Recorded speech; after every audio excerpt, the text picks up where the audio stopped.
Bonjour, hello, and welcome to Great Food. I have with me Chef David Barruthio, who's a French chef, and by that I don't mean that he's a chef who cooks French food, but he's a chef from France who cooks French food. Bienvenue, welcome Bonjour, to Great Wini. Day. Well, today you have made your name with Baru 66. In our town, everybody knows Baru 66 as one of a premier restaurant to go to for modern French cuisine. But you also have Blue Tomato Kitchen, which focuses on pasta and pizza. And I think a lot of people might not understand that the French have an affinity for pasta and pizza. Can you tell me, because we don't think of France and pizza and pasta. Tell me. That is correct. That. I mean, obviously, the influence of pasta and pizza in the French cuisine comes very much from the southern, from the Mediterranean. It is very close from Italy, and he raise up. Not everybody in France eats every day foie gras, lobster, and snails.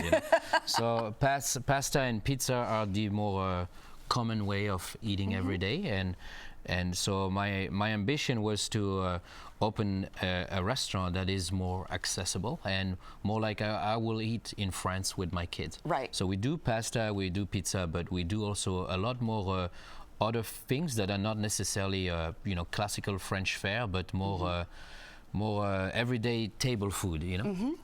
Good. Cuisine pour tous les jours. Cuisine for every day. Yes. That's fantastic. Yes. So you're going to show us one of the dishes that you make, and one of my favorite things is a meatball, and you are a master at meatballs. Well, I don't know if I'm a master at meatball, but this dish actually, this meatball, and that we do in our pasta at Blue Tomato, is a recipe that we have elaborated together, and that is on your book. That's right. That's right. Internet. I did a small ebook on brazier cooking, and David helped me develop a recipe, and it's a wonderful recipe for meatballs. So go ahead. It's perfect. Show us. So I have a little bit of Neum Ranch ground pork meat, freshly, that I have grounded. I grounded that this morning early, and then it's all about the flavor. So I grounded some fresh vegetables, which is carrots, onions, a little bit of garlic, and what we do, it's like a bolognese, and we just gonna mix everything together.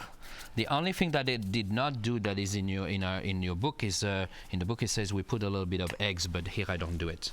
Okay. I keep it a little drier, and it's better like that for my pasta recipe, because we're gonna add a lot of moisture. Okay, that's delicious. And you hand ground your Yes, you gotta feel the things. Yes, exactly. But if you don't have a grinder at home, you can usually buy ground pork easily at local stores. And if they don't have it in the meat case, just tell them to grind some for you. I've done that. I love pork meatballs. I make them all the time.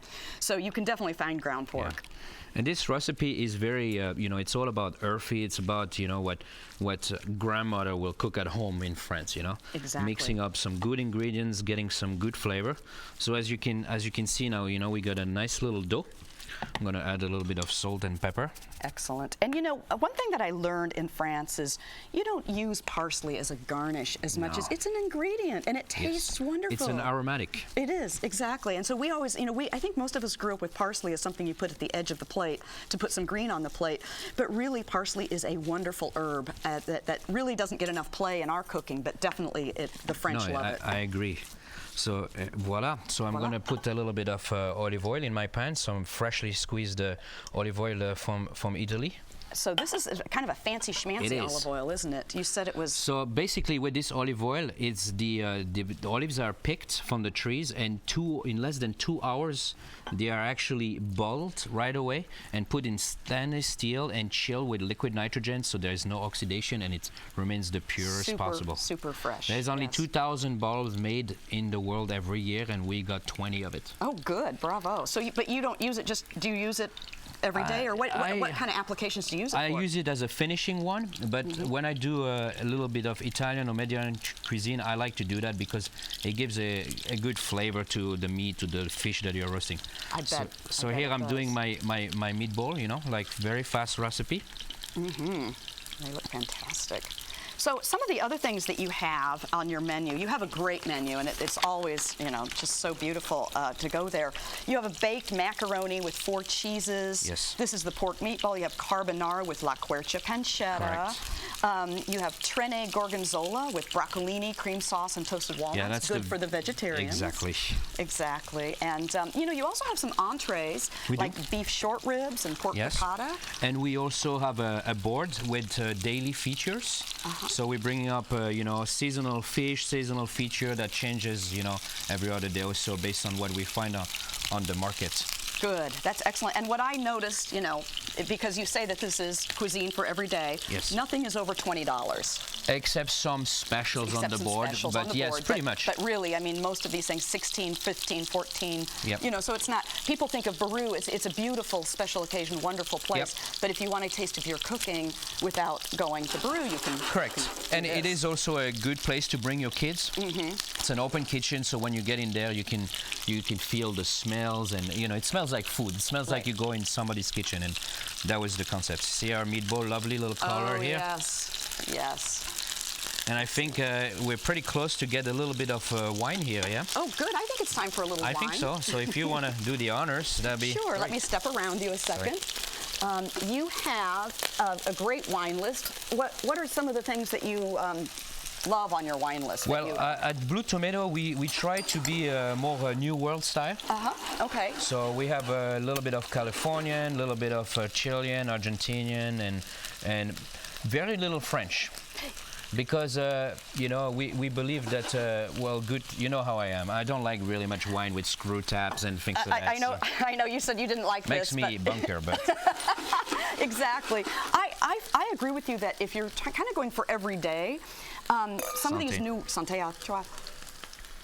Some of these new world wines are really good for everyday cooking or everyday drinking because they're less expensive. French wines can get kind of pricey, the really good ones. And so I am with you. I kind of reserve those for the kind of high-end special occasion. Plus, some fresh wine are very specific. It's kind of hard to pair them with tomato sauce and things like that. Exactly. New world wine and California wine pair better, I think. Right. Exactly. This is delicious. So voila, here we are. And like we say in France, we don't cook with wine that we don't drink ourselves. So I'm going to use this wine to deglaze a little bit our meatballs here. Oh, so you weren't just opening that for me. Yeah, of course. I had a plan. You had a plan, exactly.